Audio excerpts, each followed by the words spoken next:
Welcome to Norfair, a lovely vacation spot for you and all of your lava-immune family. I'm Final Insanity, and welcome back to Zero Mission.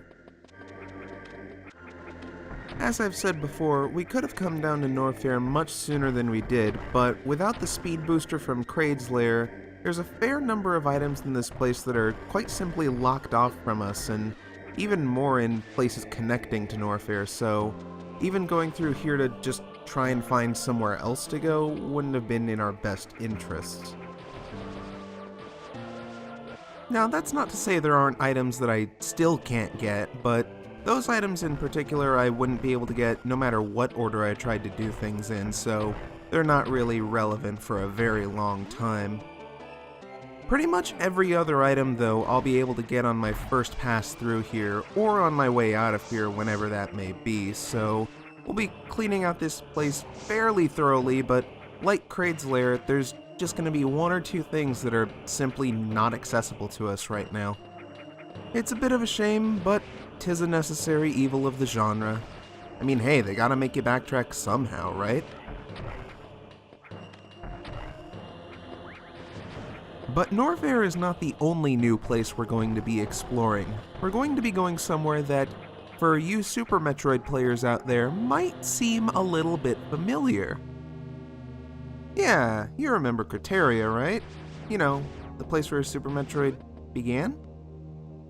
Well, assuming you don't count Sarah's space station, and let's be honest, that place doesn't really exist for very long. Yeah, here's where they start introducing water to us. We haven't really seen water up to this point, but it works how you'd think it would. It's basically acid that doesn't make us slowly perish. Samus still moves around slowly and it has issues jumping, you know the deal. But it is far less deadly than acid, and for that I am very grateful. Anyways, our progress through here might seem a little stonewalled at this point, but as luck would have it, we've got another one of those unknown items laying around here. Honestly, I kinda question Samus's willingness to just take these without any question. I mean, for all she knows, the space pirates could have easily, figured out how to hijack these things and, I don't know, download malware and adware and stuff into her suit. I mean, I imagine it would be a pretty big hindrance if you're just walking along trying not to fall into lava and all of a sudden you get a pop-up for Space Pirate Viagra. Ugh. That's probably the last advertisement I'd want to see before I died. Coming up here, we're going to see one of the main reasons I wanted to get Speed Booster as quickly as I did. I don't know if I mentioned this before, but by continuing a speed boost onto a slope, you can actually retain that and recharge it once you get on solid ground, and with that, you can get over here and get a super missile pack. Super missiles are kind of a big deal because we're not supposed to be able to get these until we get much deeper into Norfair. And there are a couple of places in Norfair that are locked off behind super missile doors, so being able to access those means we'll be able to comb Norfair that much more thoroughly. The funny thing is, if you actually get super missiles before you fight Kraid, they will absolutely melt him because they deal 5 times the normal damage, and Kraid is balanced around you not having super missiles by that point, so it kind of breaks him in half. It's pretty amazing. Speaking of amazing, here we get the Power Grip, which, if you've played Fusion, this should seem like an incredibly basic ability that Samus should have had from the very start of the game, and really she should have, but they just decided to make it an item in this game for reasons I'm not entirely sure of.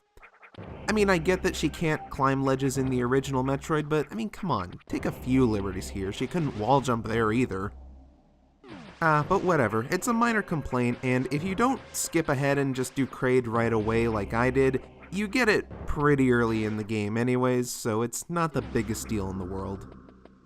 So, with the Power Grip in hand, it probably makes a lot more sense in retrospect why all of those jumps in Kraid's lair seemed so much more treacherous than they really should have been, because they were designed around you having the Power Grip. But they were also designed just open enough that you could get around not having it, which it's a real point in this game's favor that the level design is open enough to where if you just know how to use Samus's innate abilities well enough, you can use those to really stretch her limits and get around not having even basic abilities that the game expects you to have within the first hour or so, like the power grip. It's a mark of smart game design that the developers allow skilled players to get around the need for items that you'd think would be required, and I love it. Now that being said, there is some slightly annoying railroading involved with the power grip that I feel like I should address. I chose to go to the left first in Norfair rather than to the right, and it might have seemed like there was no real reason for me to do that other than, grabbing some items here and there, but in reality, if you don't grab the power grip, then this room that I'm going through right now, at the far right end of it, if you come here before getting the power grip, there will be one of those plants that we needed those purple bugs to destroy for us to get the Various suit. But because we have the power grip now, it just vanishes for really no reason, and it's just a really out of place instance of them blocking you off without getting an item they want you to, which I guess makes sense because they don't want new players to not find the power grip and end up struggling with a whole lot of platforming that really they shouldn't have, but they could have honestly just fixed that by not making power grip an item and giving it to you straight away. I don't know. I feel like making power grip an item and not just something you have straight off the bat was a mistake. It just leads to some awkward stuff, but it's overall, again, it's fairly minor and doesn't mean a whole lot. Also, something I should address, that room up top there that you might have seen me go through briefly just to grab a missile pack, that is a superheated room. You need the Various suit to not die from the heat damage in that place, although it won't kill you instantly, it drains your health very quickly and it'll really take a number on you if you're not quick to get out of there. But coming all this way nets us the Ice Beam, an item that is actually 100% required to beat the game. You see, once we get down to Turian, the Metroids that we'll encounter there can only be defeated by freezing them with the Ice Beam and then popping them with either 5 missiles or a super missile, and if you don't have the Ice Beam, you're kinda screwed. And it really sucks. But the Ice Beam is useful for far more than just killing Metroids. We can use it on enemies to turn them into platforms, although they will thaw out after a certain length of time, but they are completely harmless to us while frozen, which makes platforming a little bit easier, although it can be a little tricky to tell where exactly you can stand on some of these guys with how their sprites line up with their hitboxes. This Chozo statue would point us towards somewhere else on the map, but because we've already actually been there, he just is kind of sitting there, chilling and giving us a free health refill, so that's awful nice. I want to say he would point us towards the speed booster in Kraid's lair, which makes sense because you're technically supposed to need the speed booster to get to the lower levels of Norfair, but again, open-ended level design. You see, there's a little secret shortcut over here that you can use to get to the lower sections of Norfair without needing the speed booster, without needing to fight Kraid, really without needing anything except the Ice Beam, which, I mean, we have to get anyways, and missiles and bombs, which are also items that we would need just to get here in the first place. So yes, this means you can get down to the lower sections of Norfair before fighting Kraid, and it means you can actually fight the bosses in either order. You can fight Kraid before Ridley, you can fight Ridley before Kraid, and there is nothing that is going to stop you from doing one over the other. It might not necessarily be the quote-unquote natural route to do Ridley first, but you can. Well, this guy doesn't seem to want to move out of the way for us. That's just rude, sir. I'm gonna have to come back and kill you later. So yeah, there's nothing we can do in that hallway yet. That guy isn't really giving us the time of day, and, I mean, to be fair, he is a lot bigger than us, so I wouldn't either. Now, I'm coming back up through Norfair, even though I just took a dive straight to the bottom, because there's a few items that I wanted to get up here. If I kept following the route in the very bottom part of Norfair, I would have eventually found Ridley's lair, but there's plenty of items still to get up in Norfair itself, so I figure may as well just clean out this place while we're here. Which includes the high jump.